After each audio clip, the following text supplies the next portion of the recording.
1. Good afternoon and welcome to the October 12th, 2020 public hearing of the Planning Commission of Hillsborough County on comprehensive plan amendments. We thank you for attending this meeting. Your comments and participation are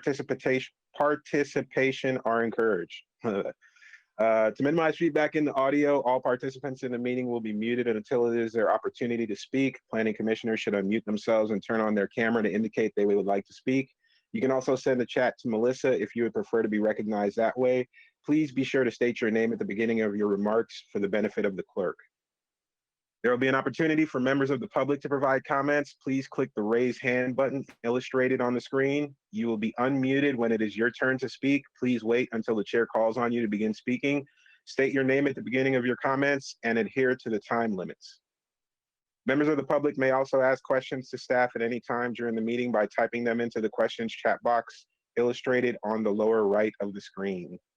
If anyone has any difficulties or is watching via HTV and would like to speak during the public comment portion of the meeting, please call telephone number 813-273-3774, extension 376.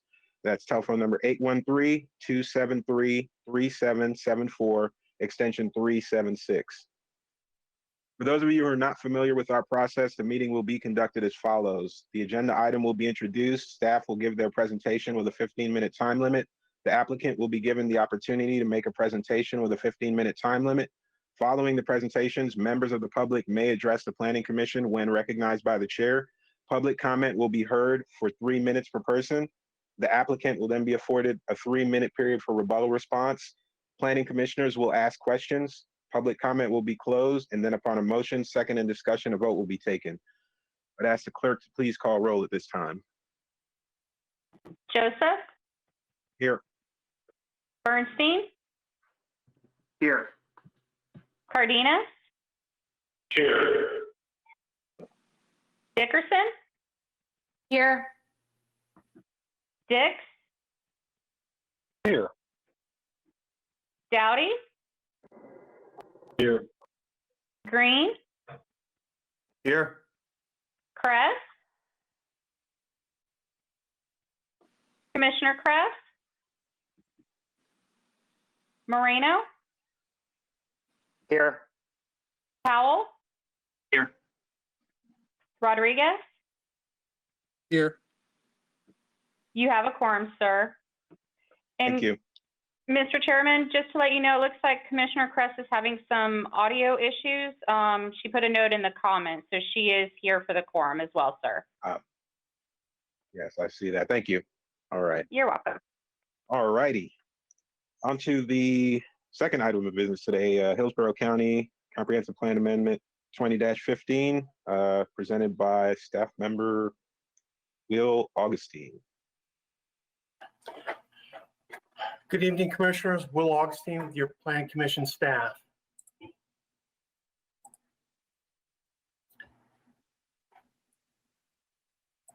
The next agenda item before you is Hillsborough County Comprehensive Plan 20-15. Go in your mom's room. I can't even get a connection upstairs. Hillsborough County Comprehensive Plan Amendment 20-15 is located in north central Hillsborough County along Mango Road, just north of Martin Luther King Boulevard.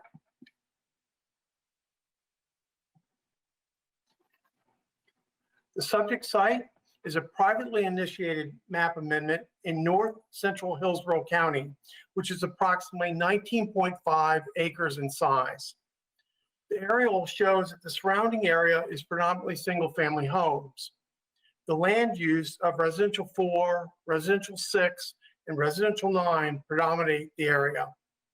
The subject property is north of Mango Road, which is County Road 579, in the Martin Luther King Boulevard intersection. US Highway 92 and Interstate 4 are to the north. Interstate 75 is to the west, and Taylor Road is to the east. The subject site has an adopted quasi-public land use classification. It contains St. Francis of Assisi Catholic Church and a rectory. The large public, quasi-public parcel immediately to the south is Mango Elementary School. The areas along Mango Road include public, quasi-public, park and recreational, and residential uses. The areas along Martin Luther King Boulevard are a mixture of office, commercial, and residential uses. Residential 4 and residential 6 and residential 9 are the predominant land uses of the surrounding properties. The applicant is requesting a residential 9 land use change.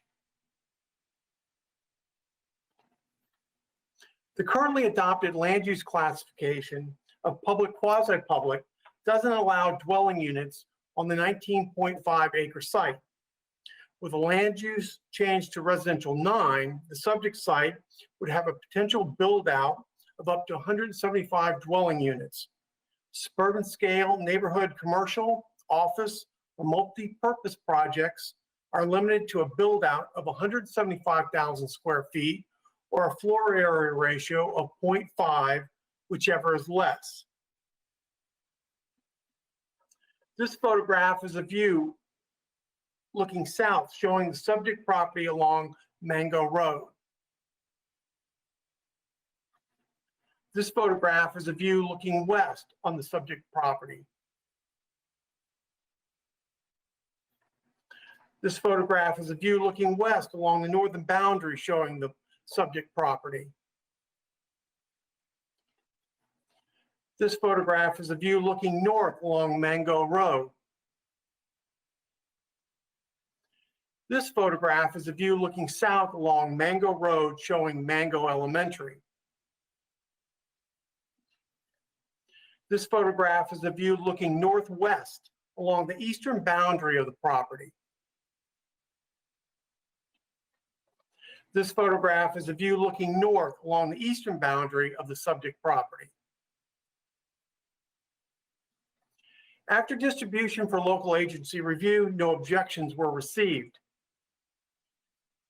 After distribution to surrounding property owners for review, no objections were received.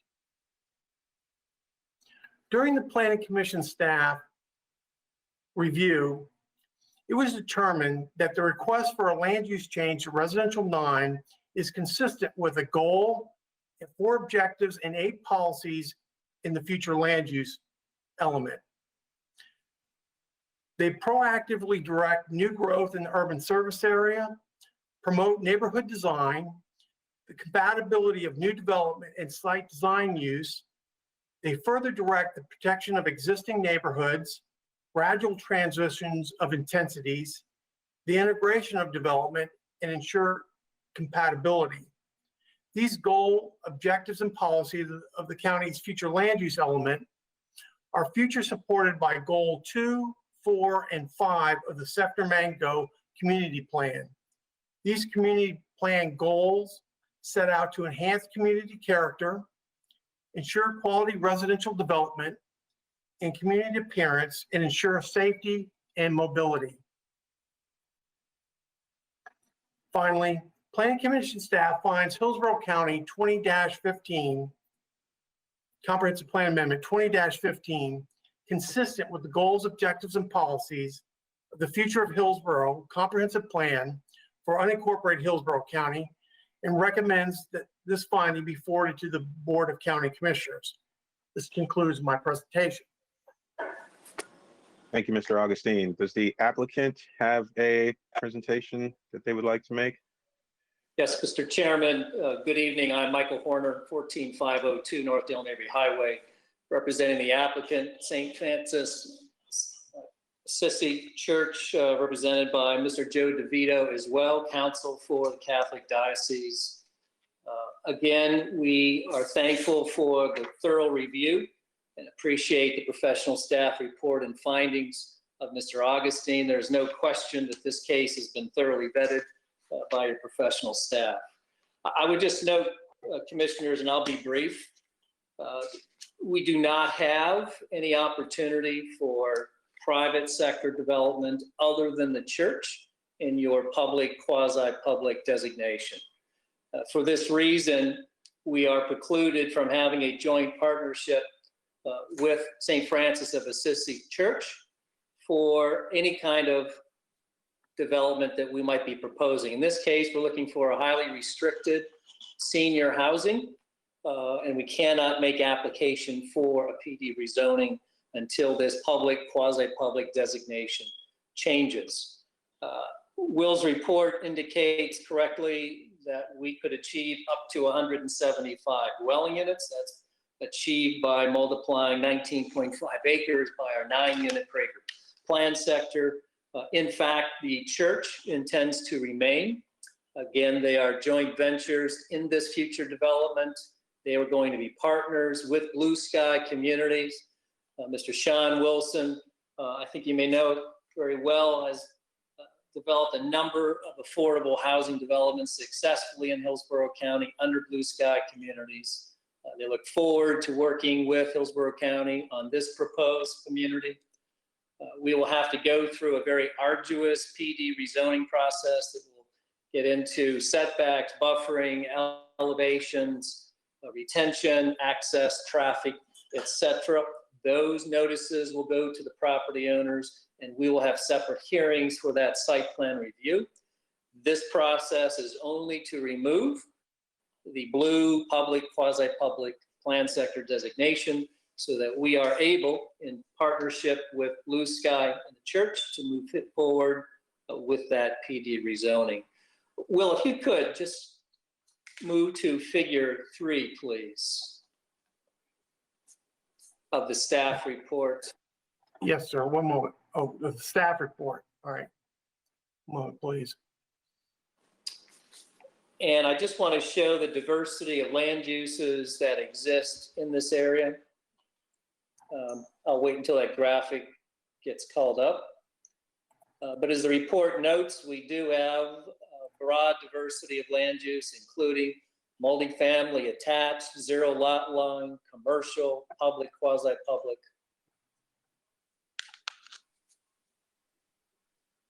I'll just wait 1 minute here.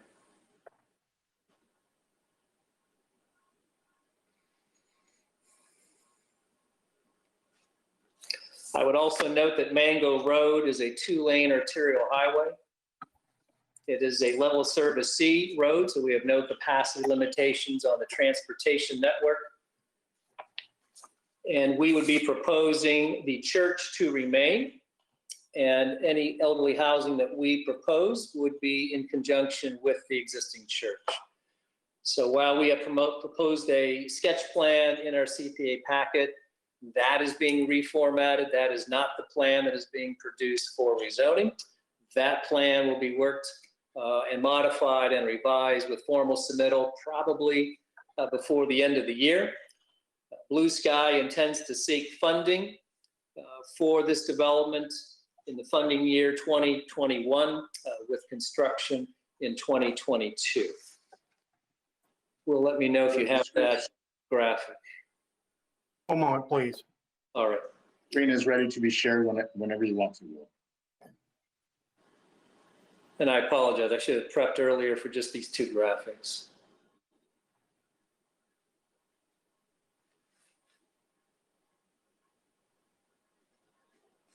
Commissioners, we have sent out all of our notices for the CPA. I'm not aware of any objections. We have spoken with a few neighbors.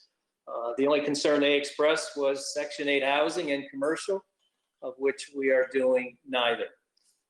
If this request is approved, it simply allows St. Francis of Assisi and Blue Sky Communities to proceed into the PD rezoning process for this proposed development. Absent any questions, that concludes my presentation. If we don't have that graphic called up. It's coming. I would also note the only other land use that's public, quasi-public, commissioners, is to the south, as Mr. Augustine noted. That is Mango Elementary. And while we have Burnett Park directly to our north, and we have, I believe, Mango Park to our northeast, and they are noted in your existing land use graphic as public uses. They are not designated in your comp plan as public uses. Churches and schools are designated specifically as public, quasi-public. So therefore, we cannot. There you go. So if you see the variety of colors, we'll keep it simple. The blue to the north is Burnett Park, County Park. The blue to the northeast is Mango Park. And you can see the diversity of land uses. To the south, the purple is Mango Elementary. To the southeast, the large square. We have a Mango Square, which is a large retail shopping center. The yellow to the west is all single-family detached. To the north of Clay Pit Road, we have some attached units, some smaller lot sizes as well. Will, if you could just move to figure 4, please. And commissioners, this is really all it's about. We want to remove the blue from the rectangle. And everything west of 579, which is our eastern north-south arterial highway, is Res 9. We want to keep, or excuse me, we want to seek the Res 9 so that we can prepare and file for our PD rezoning. That's all I have. I believe Mr. Joe DeVito, counsel for the Catholic Diocese, also may offer a few comments. Thank you, commissioners. Thank you, Michael, and thank you, staff and commissioners. My name is Joe DeVito. I've had the pleasure of representing the diocese for almost 40 years now, and we have been committed to senior housing. There are a total of 14 facilities throughout the 5 counties, 4 of which, are in Hillsborough County. This project is a partnership with the local Church of St. Francis, but it will also have the full support of the diocese and the bishop's office. We look forward to working with staff on the next phase for the plan development. We feel confident we'll be able to meet all the requirements. As staff has pointed out and Mr. Horner has pointed out, consistency with the county's goals and objectives is clearly demonstrated, especially in that prior screen where you saw all the Res 9 surrounding the church. And we would ask for your approval. Thank you very much. That concludes our presentation, Chairman. Thank you. All right. Thank you, gentlemen. Are there any? Yes, I see some hands in the audience. We're going to open it up to public comments at this time. And the first person I see is Martha Painter. You have 3 minutes to provide your comments.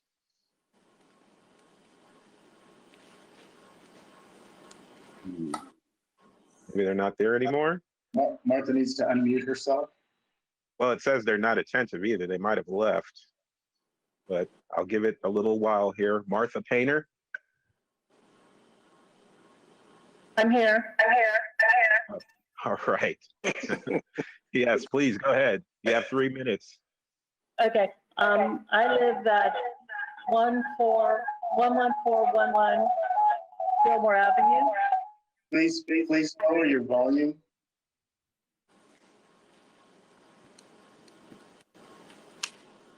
Is that better? Yes. Sorry. Which is a 1-block residential street in that Presidential Manor subdivision that backs up into the church's property. I was told when I inquired about this meeting that they were wanting to build a senior living facility. I presume it's going to be a assisted living facility, or is it an independent living facility? They were going to do it in that corner that butts up into my subdivision. So I was wanting to know exactly what type of adult residential they're trying to build in there. And are they only going to have access to 579? Because right now they had opened up a small section into our subdivision that they were only supposed to use during their church sessions.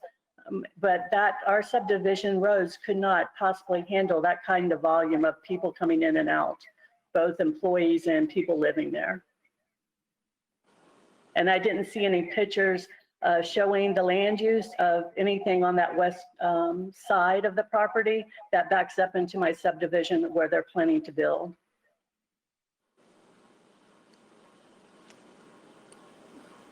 So that's my concerns is the traffic and what exactly they're trying to build adult senior wise.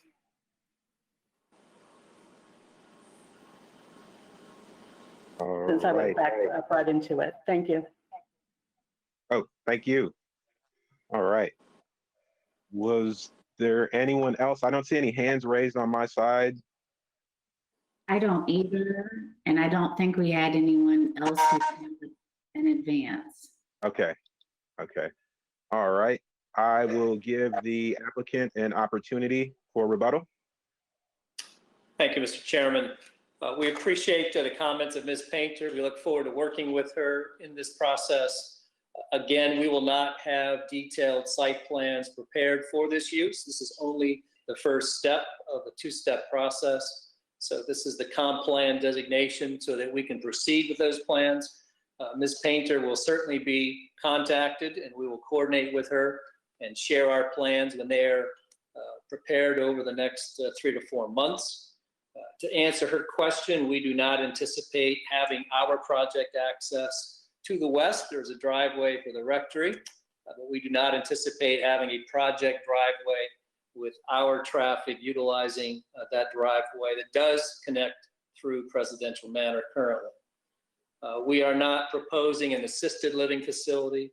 This will be elderly housing, senior housing, and will be guided accordingly by the Land Development Code. So our plans will reflect building layout, setback, elevations, green space. The efficiency of this is really to shared infrastructure so that we don't have to build 2 different parking lots, 2 different retention ponds, have different driveways. We will be utilizing those infrastructure requirements and opportunities on site.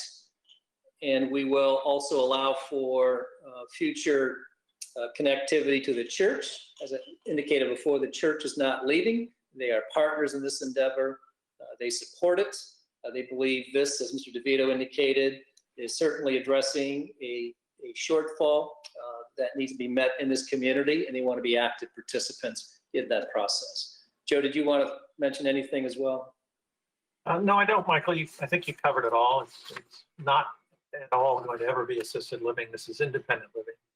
And only on the traffic side and the PD hearing, we have lots of data from our other facilities where, elderly housing, many of them don't own cars.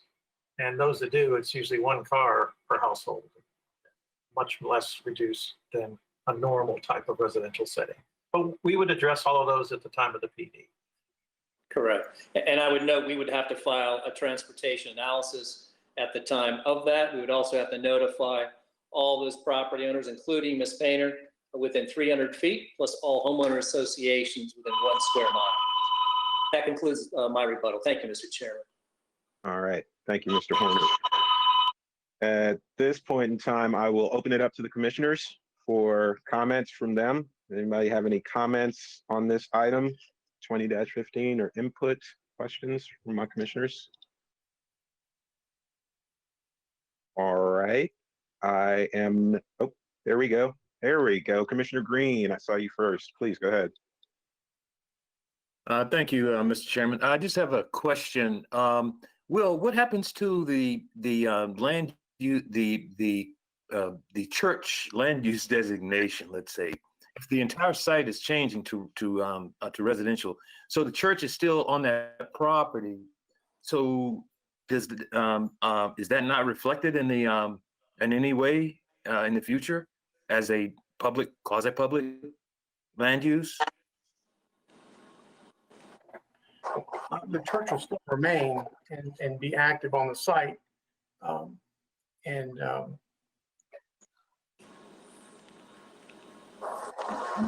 Right, but churches are an allowable use in the residential land use categories. Correct. So and many times we will see them labeled with a residential land use category on the future land use map. I think this one might have been picked up as public, quasi-public, because it was next to the park. Oh, that's interesting, Melissa. Okay. I didn't realize that. Okay, but on the future land use map, color of the, of this parcel is changing to the Res 9 color. So my question is, okay, so the church is part of that, Mhm. but it's not reflected as any type of public or quasi-public use afterwards. Is that correct? In other words, how going forward, how will we know that church is actually on property? Well, we don't just use the future land use map when we look at things like wanting to, for example, make projections of future growth. We also look at the existing land use map, which would be able to still show that there was a church structure on there.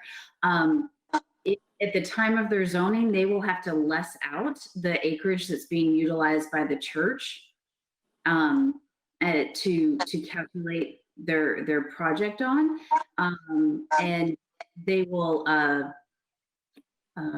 so it will still get accounted for as part of their development. They Okay. I don't know if I'm answering the Okay. question. Mr. Chairman, if I Yeah, may. no. The map, the comparison of the existing land use map with the future land use map. I guess that was really my question. I was wondering, so where does the church sort of show up on any future land use map? Yeah, it won't. And theoretically, they could use the entire property as residential going forward. But if we were to look and do an analysis of how much future development potential there is in center or in this area, we would utilize the existing land use codes, and we look for properties that are designated vacant or agricultural, and so that would pull out the church as not developed. Okay, so it would actually be two parcels, essentially. No. No, I mean, it's up to them if they want to subdivide it. Okay, all right. Mr. Chairman, may I respond? Thank you. Yeah, feel free to go ahead. Yeah. Mr. Green, a good question, and I appreciate you asking that. We don't know the initial catalyst for this public, quasi-public designation.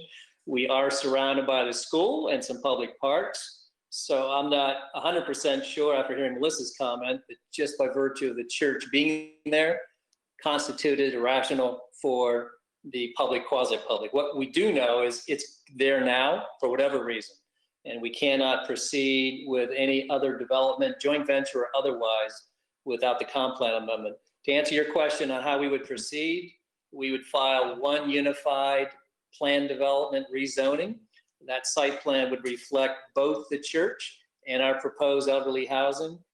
We would reflect the church in our site data table. We can't double count on density or FAR, so we would pull those existing credits out. And then we would have one plan, one folio, one development with two different uses. Okay, thank you. Thank you for the explanation. Thank you. All right. Thank you, Commissioner Green. Commissioner Powell. Thank you, Mr. Chair. I think this question probably is better for Mr. Horner. I was looking at the estimated daily trips and that calculation seeming to go up, quite a bit. Is a part of that daily trips being the church activity as well, counted into that? Because that just, if it's going to be a 55, plus housing development, I can't imagine that. I know with my father being, 75, he only drives when he absolutely must have to. So I can't imagine that the number of trips is really going to be, that high. And I'm going to support the project either way. I saw those numbers and I was like, wow, that's a lot of driving. So I didn't know if, some of the church was, factored into that. A good question, Commissioner. I would only respond that those are not our numbers. They're not based on our traffic study projections. When we file for our trip generation impact summary report to the county as part of the rezoning, we'll probably have traffic counts, and then we'll go and add our specific peak hour and ADT and also the church. So I think those numbers are high. The counts may very well reflect existing church traffic. As Mr. DeVito mentioned, this proposal for Blue Sky Community restricted elderly housing will have a very low trip generation and ADT rate. So I expect those numbers to be marginally impacted. Okay. Yeah, well, I mean, I'm also on the Affordable Housing Board, so I know that Blue Sky does, really great developments. And I just would like to add that I hope that, the folks that are able to live in the community and are open to, everyone and not just anyone who has a specific church affiliation, because we definitely need, more of these types of housing. So, thank you very much. Agreed. Thank you, sir. Thank you, Commissioner Powell. Are there any more comments from the commissioners? All right, not seeing anybody popping up. I will close public comments and open it up to entertain a motion from the commissioners on this item. Commissioner Powell. Thank you, Mr. Chair. I would, lost my place here, but I would like to make a motion that we find the proposed land use designation for HCCPA 2015 consistent with the future of Hillsborough County Comp Plan, and forward this over to recommendation for the VOCC. Thank you. All right, I have a motion by Commissioner Powell. You there for a second, Commissioner Bernstein? Yes, I'll second that motion. All right, I have a consistency finding, motion of consistency finding by Commissioner Powell, a second by Commissioner Bernstein. Is there any more discussion on this item from the commissioners? Seeing none, I will ask the clerk to take a roll call vote on the item. Yes, sir. Chairman Joseph? Yes. Bernstein? Yes. Cardenas? Commissioner Cardenas? Yes. Yes. Dix? Yes. Dowdy? Yes. Green? Yes.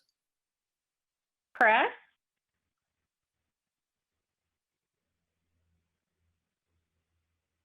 Commissioner Kress?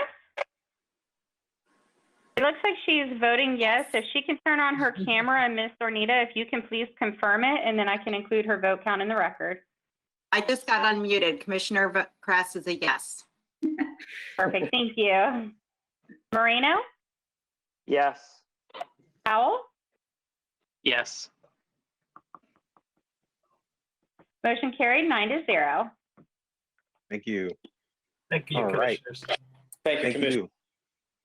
Thank you, Mr. Augustine. All right, on to the next item. Item number 3, HCCPA 20-16, another future land use map amendment. And the presenter is Krista Kelly for this one.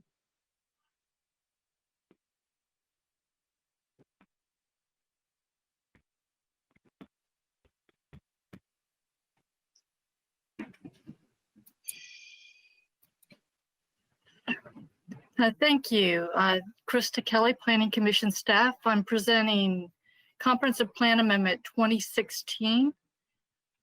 This aerial depicts the site outlined in blue. I wanted to point out this big X indicates that while this is the entire project area, the amendment only applies to the northern portion, not the little leg to the south. The site is located in the rural service area. It's also within the boundary of the East Lake Orient Park Community Plan. It's east of Tampa and southeast of Temple Terrace and approximately a third of a mile north of I-4.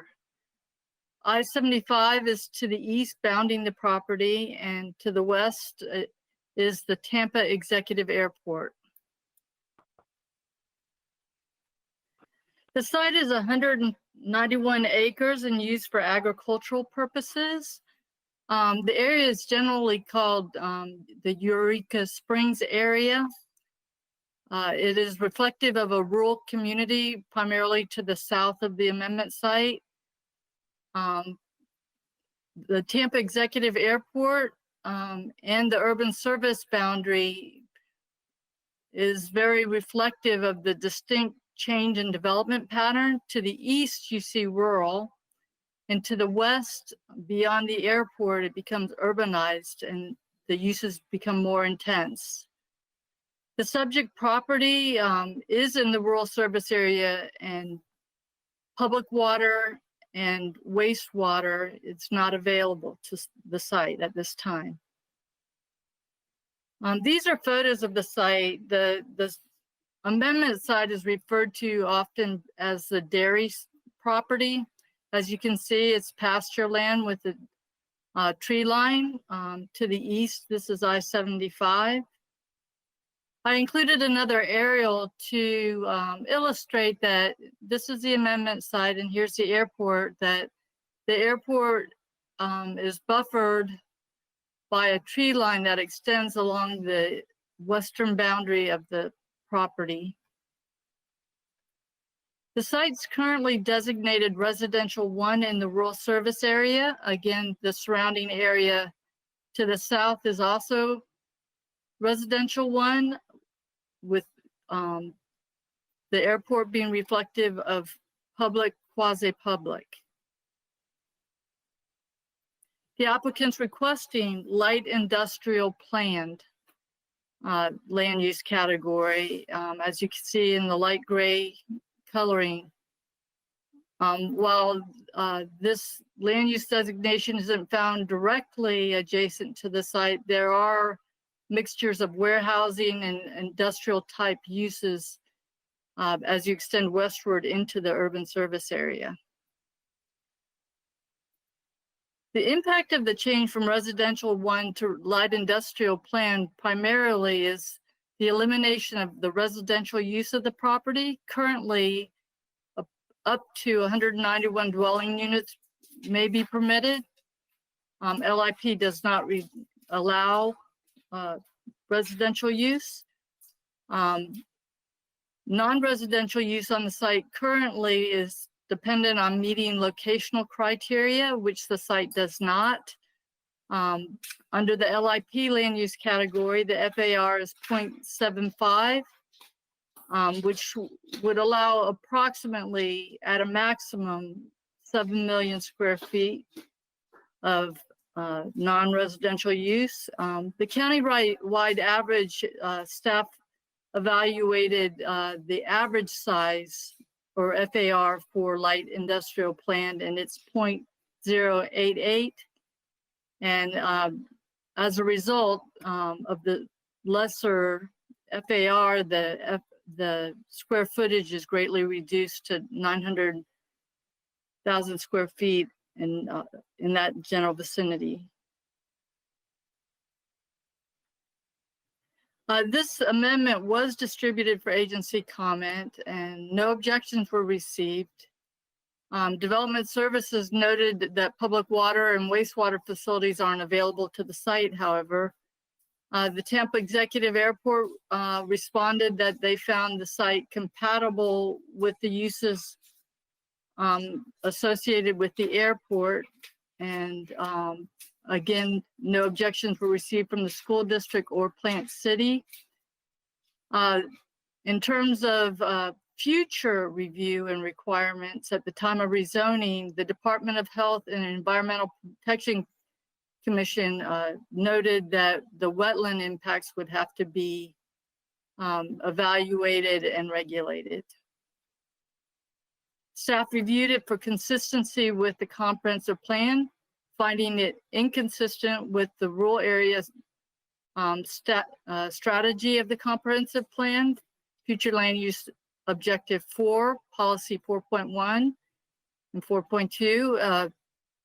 Basically, the rural strategy is to maintain densities of 1 unit per 5 acres and greater, to preserve rural communities and the viability of agricultural activities and the economy, and to prohibit extension of public facilities into rural areas. Further, the comp plan seeks to protect neighborhoods and existing neighborhood identities. It requires gradual transitions between uses, buffering and screening, And overall, it seeks to promote development that is compatible and complementary between uses. The community design component further describes and defines compatibility.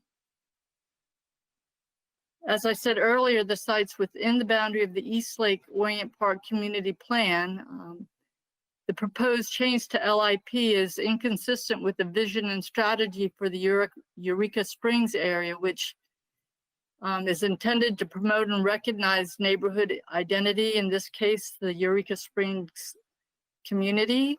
And by preserving that area, it seeks to maintain and retain the designation of residential 1. Based on these findings, the Planning Commission staff finds that CPA 2016 is inconsistent with the comprehensive plan and recommends forwarding this recommendation to the Board of County Commissioners. And that concludes my presentation. Thank you. Thank you, Krista. Is there a presentation? Does the applicant have a presentation that they would like to make at this time?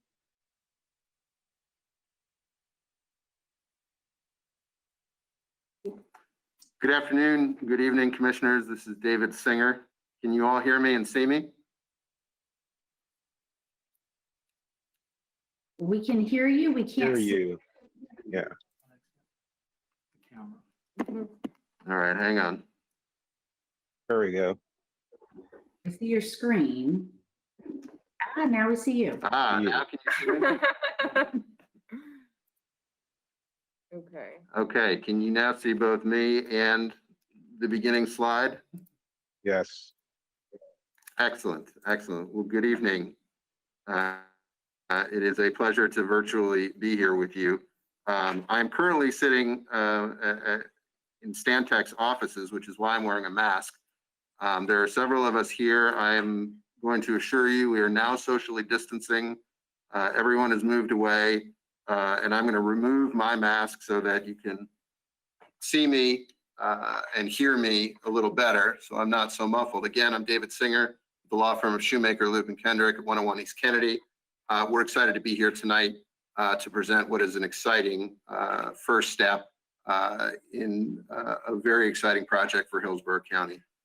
The applicant's team tonight, in addition to myself, my colleague Colin Rice from Shoemaker, from Stantec, Adam Carnegie, and Alexa Rotberg, and the applicant and owner of the Motor Enclave, also Brad Olashansky. You'll hear tonight from me, from Mr. Carnegie, and Mr. Olashansky, and we're going to give you what we believe are the necessary justifications for why the LIP designation is not only consistent with the comp plan, can be found to be consistent with the comp plan, but also is compatible with the surrounding area. And why, as a community, we should be excited about moving this project forward.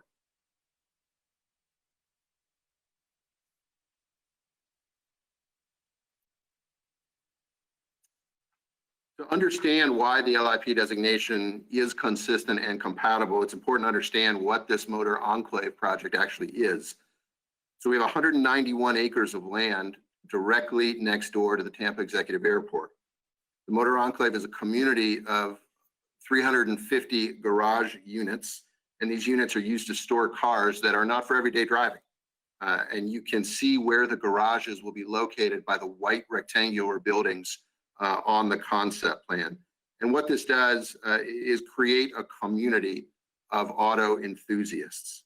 There will also be a 1.5-mile track where owners can drive their cars. This is not a racing facility.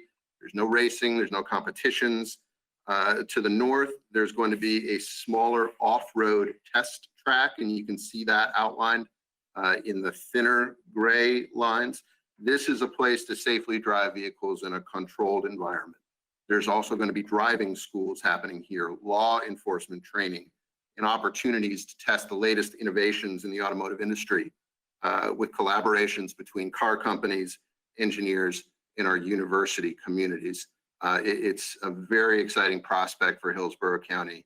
There will be an event center that you can see if you look at the orange circle where it says vehicle pad, just to the right of that is the event center that's going to be used to host charitable functions, corporate events, other occasional community gatherings. In total, on this 191-acre parcel, we're capping out development at under 585,000 square feet. That's a 0.07 FAR. And for reference, as you heard and you saw in your staff report, the average amount of development in the LIP designation is at the 0.88 FAR, a little over 900,000 square feet. We're going to come in way less than that, way less than the average, and incredibly lower than the Planning Commission staff's kind of worst case scenario projection of millions of square feet of development. That's not what's happening here.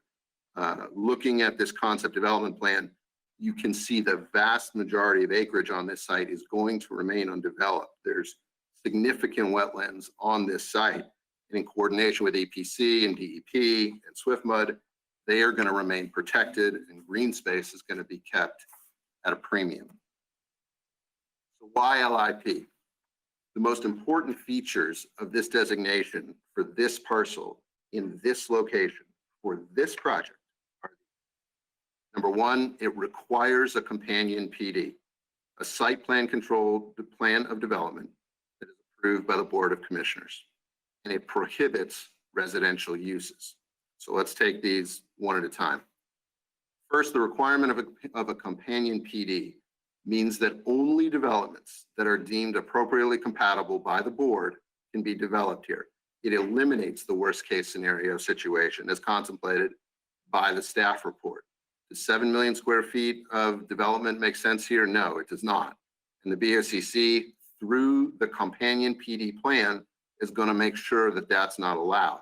The LIP designation has built-in protections against incompatible and inconsistent development. Second, when you're looking at this site, actually it's the Res 1 designation that is the inconsistent, incompatible designation. This site sits on what was a very active landfill, and it is still monitored today by Hillsborough County. As you've seen and as you've heard, it also sits directly next to an airport where airplanes fly in and out at low altitudes. For those two reasons alone, this site is never going to be residential. It's simply not compatible to build residences over a landfill and so close to airplanes that are landing and taking off. Now, we know that from common sense alone, but if you need more justification, look to the private market. This site, which is fairly large and allows for residential, remains and sits undeveloped. So understanding the particularities of this exact parcel, there is very little that could actually be traditionally developed here outside of warehouses, storage space, and support offices. All of these uses, even irrespective of the Motor Enclave project, actually fit into the LIP designation. Now take the additional step of adding the companion PD restriction, which calls for the cap at 0.07 FAR while preserving the wetlands, not interfering with the airport use or having any worries about the underlying landfill.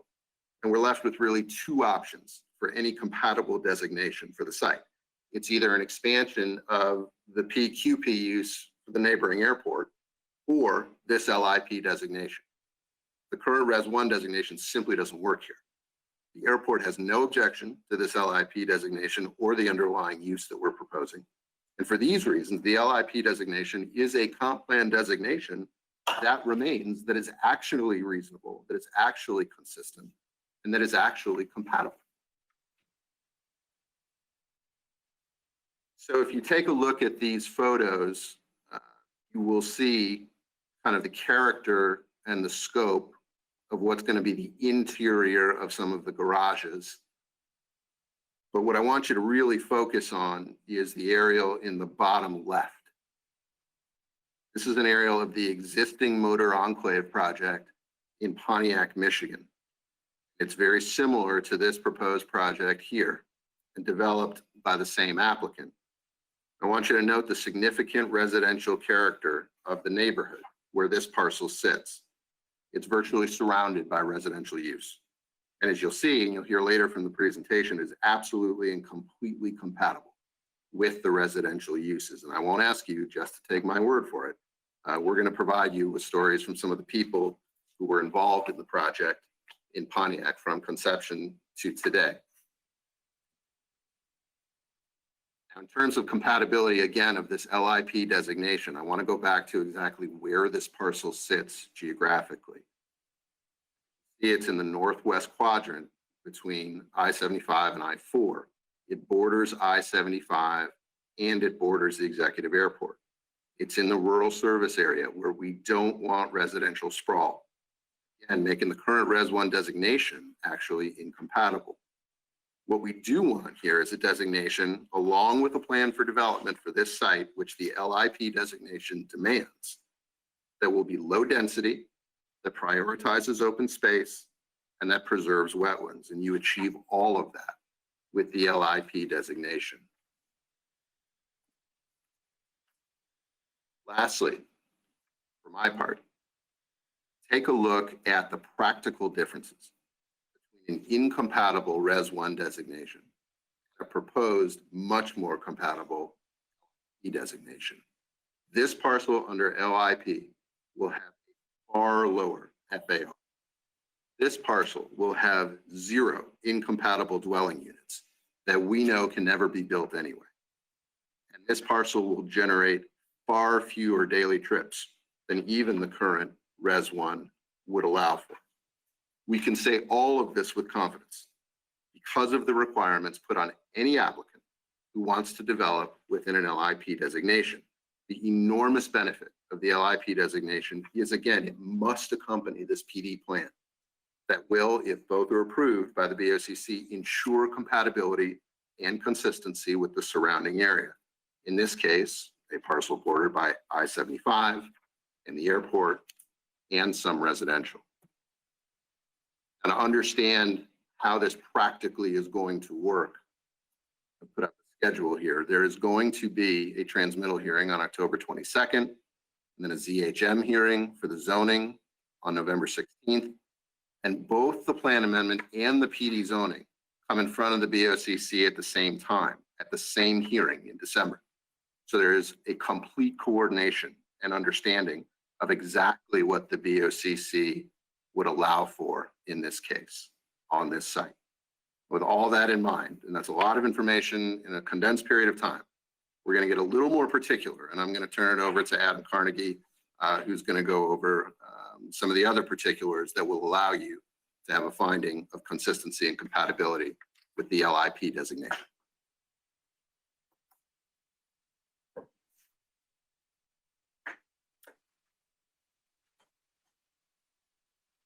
Good evening, Commissioners. Adam Carnegie. I am applicant's planner. I'm with Stantec, 777 South Harbor Island Boulevard, Tampa 33602. Just to kind of outline how we will talk about consistency and compatibility, these are the items I'm going to touch on.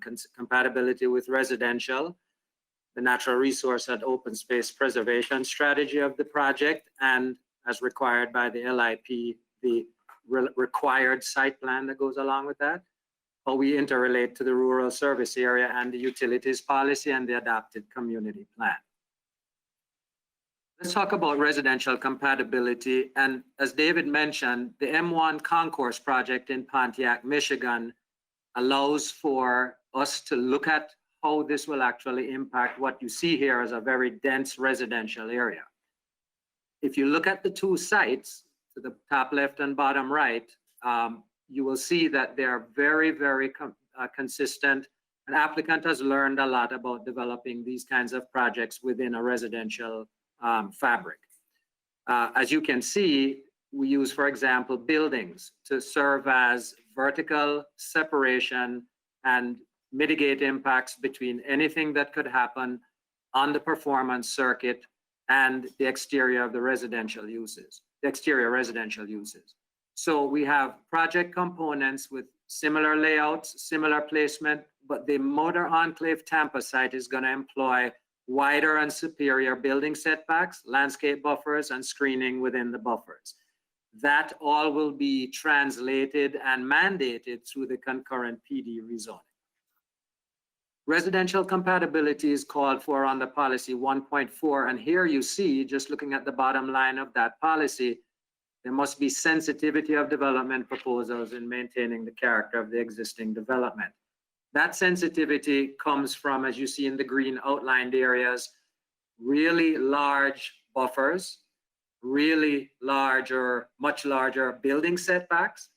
And you see a table at the bottom indicating the magnitude of those buffers and setbacks. Careful garage building placement to make sure that those buildings provide a wall, so to speak. Maintaining mature trees as screening in the perimeter buffers, and there are many, many mature trees along those in those buffers.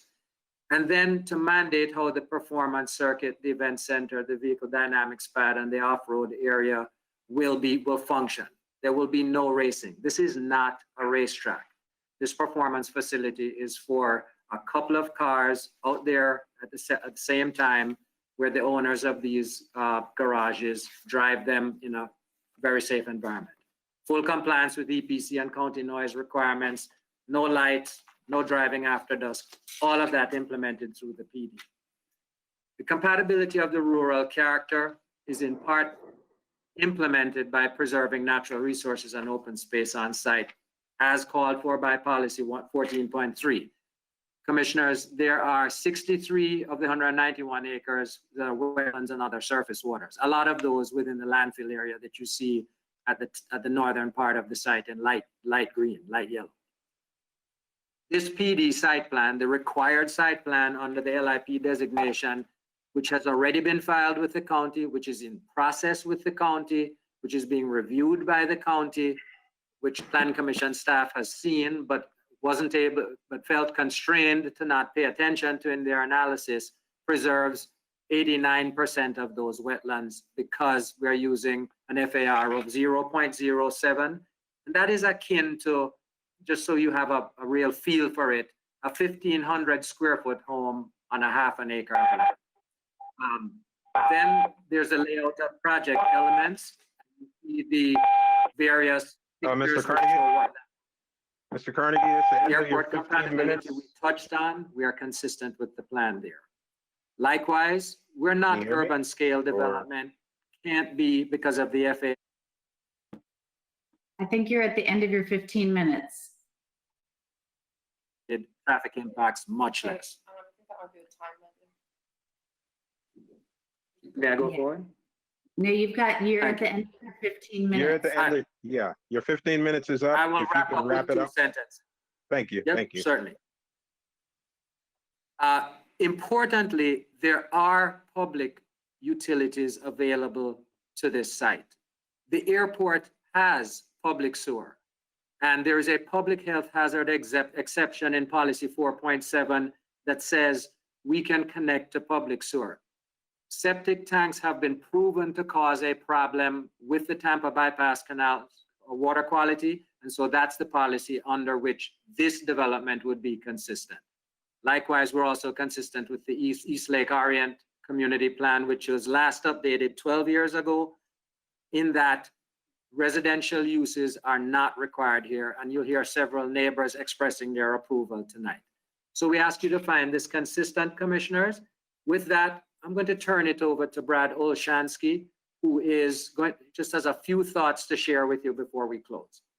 Actually, I will hold. Mr. Olshansky, you get 3 minutes to rebut after the public comments. You can use that 3 minutes for Mr. Olshansky to make his statements because we're pretty far beyond your 15 minutes at this point in time. So I would ask that you refrain those comments for the 3-minute rebuttal that you get at the end of the public comments, if you wouldn't mind doing so for us. Okay, no problem. Thank you, Mr. Olshansky. All right, we will open it up to the public at this point in time. Does anyone from the public have any comments? I'm on the wrong screen. Now I'm on the right one and I don't see any hands raised from the public. Oh, I saw one go up, one come down, one go up. All right.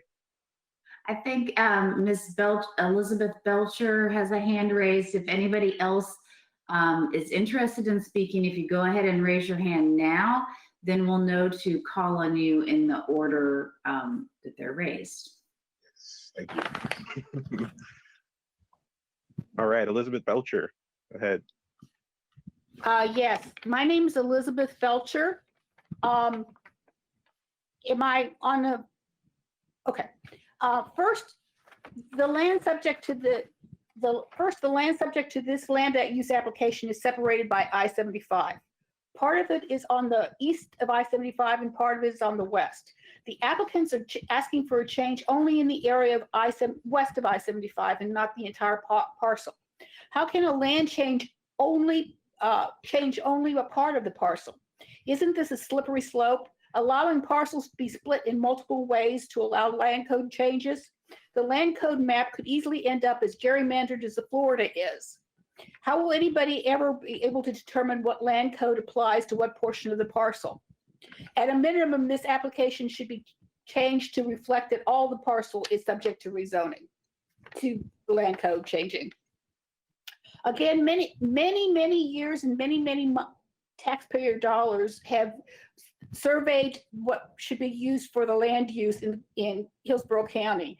And again, the recommendation has always been to infill before you build on rural land.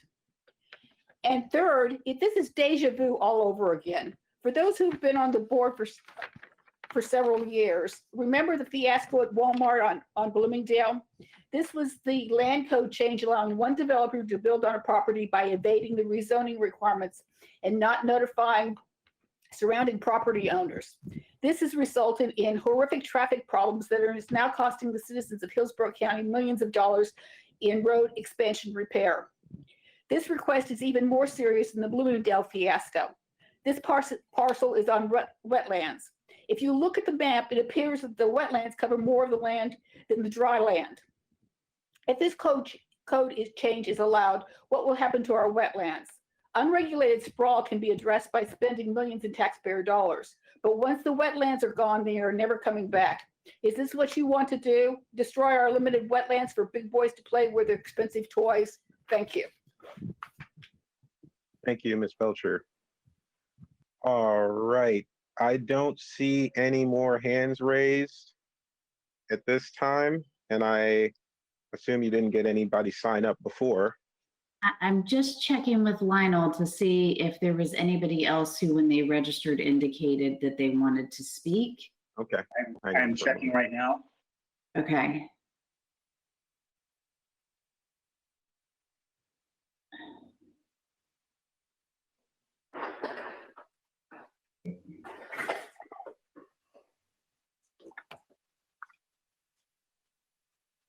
Registered, but none of them stated that they were wanting to speak. So we have. All right.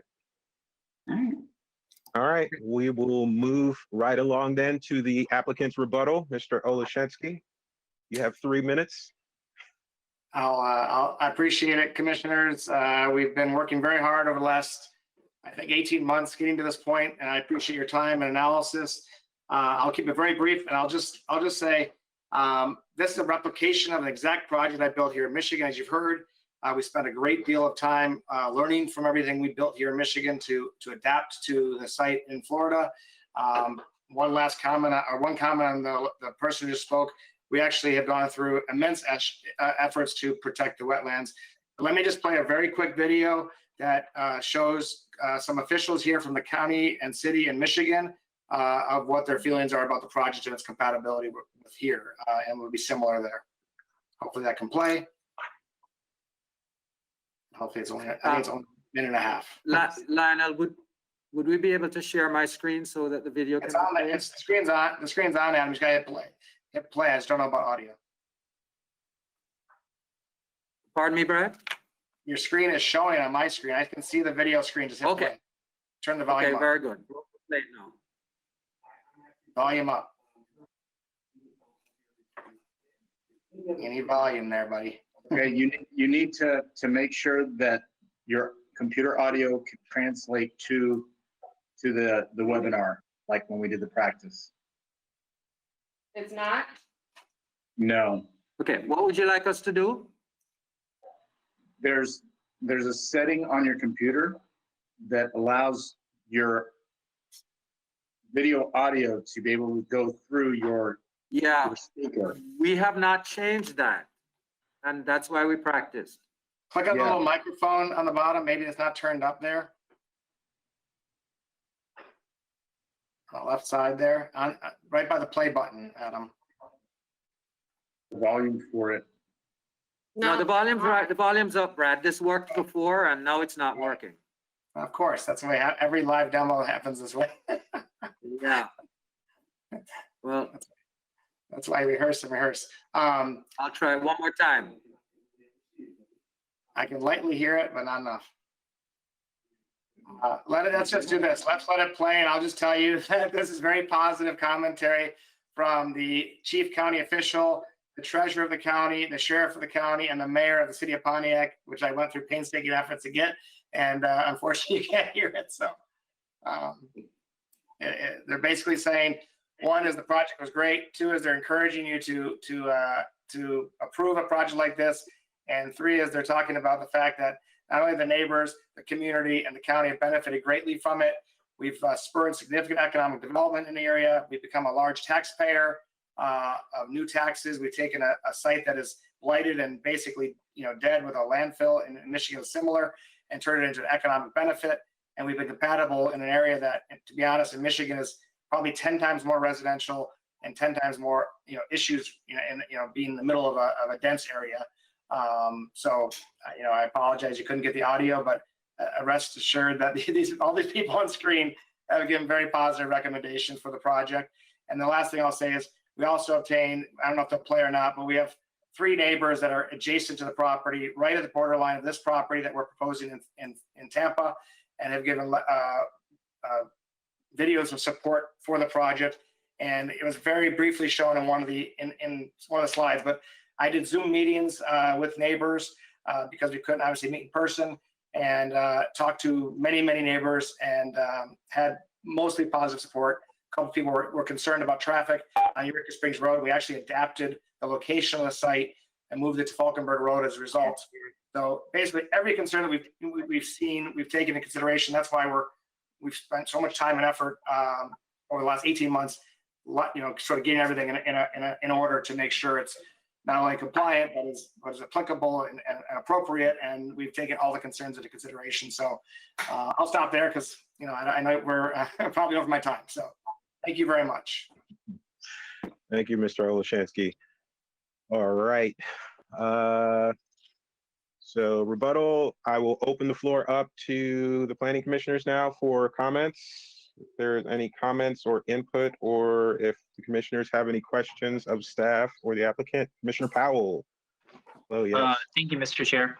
I've been waiting for this to come before us and to hear us, because I've quite familiar with some of these across the country. And I think that this is a great development that in an area that would probably never have any sort of development whatsoever.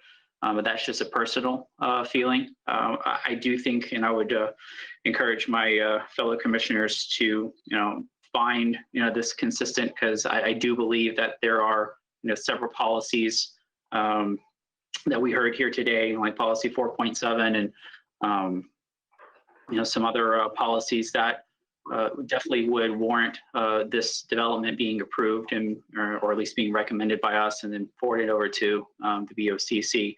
I just would also like to point out that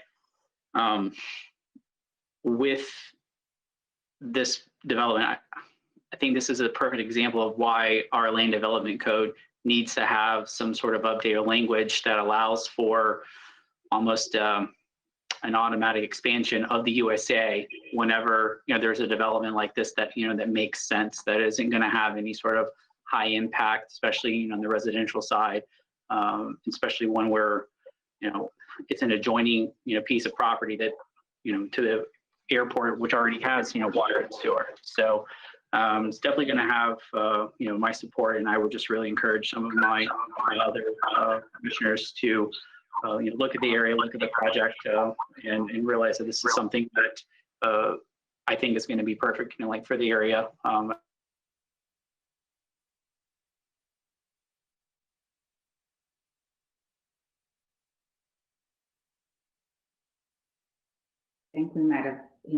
frozen. Okay, I didn't know if it was me or everybody. I was like, I think, uh-oh.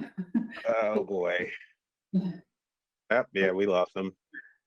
All right, well, I'll open it up and see if there's any more comments from the Commissioner Kress. Yes. Maybe I could help finish Commissioner Powell's sentence. I thought that he made good points. I can't imagine anyone would want to live in this area. I don't see a developer coming in to build a bunch of residential homes next to an interstate and an airport. So I thought that their argument made a lot of sense to me. Commissioner Cardenas?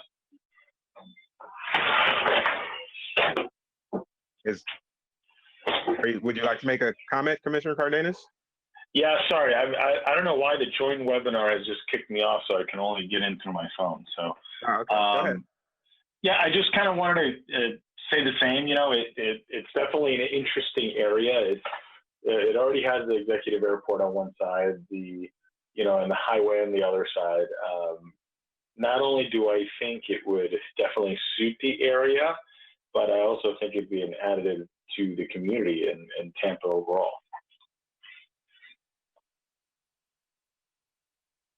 All right, thank you, Commissioner Cardenas. Are there any other comments from the commissioners? And while I'm waiting to hear back on that, I just want to double check to see if Commissioner Powell has reconnected, or if you're on, at least send me there you are. Okay, all right. I wanted to make sure we got you in for the vote. All right. Yes, I had some technical difficulties here, like some of my other folks. Yeah, I just appreciate that, Mr. Chair. I just would again reiterate, not sure where I cut off, but just that I do believe that this is, a project that we should approve, and there's plenty of policies that I think that we can, point to, and I'm happy to make that motion later whenever that time comes for approval, if need be. We noted. All right, let me check around again to see if there is any more input from any of the other commissioners. Any comments on this one? Commissioner Dowdy. Yes. Thank you, Mr. Chair. I'd like to ask a question, I guess it would be of Krista and or Melissa, though, just to, if you can, to touch on the applicant's discussion of the fact that that development at Res 1 is not likely to happen based upon the situation with landfill, et cetera, in the on the property as it is, because I could see benefits to this development and of its lower FAR than what could be based upon the land use they're requesting, but especially if the land is not likely to have development at the land use that currently exists on the property. And I'll let you guys chat a little bit about that. I would like to offer that I cannot hear you, Kelly. Oh, I'm sorry, it's unmuted. Can you hear me? Yeah, we can hear you.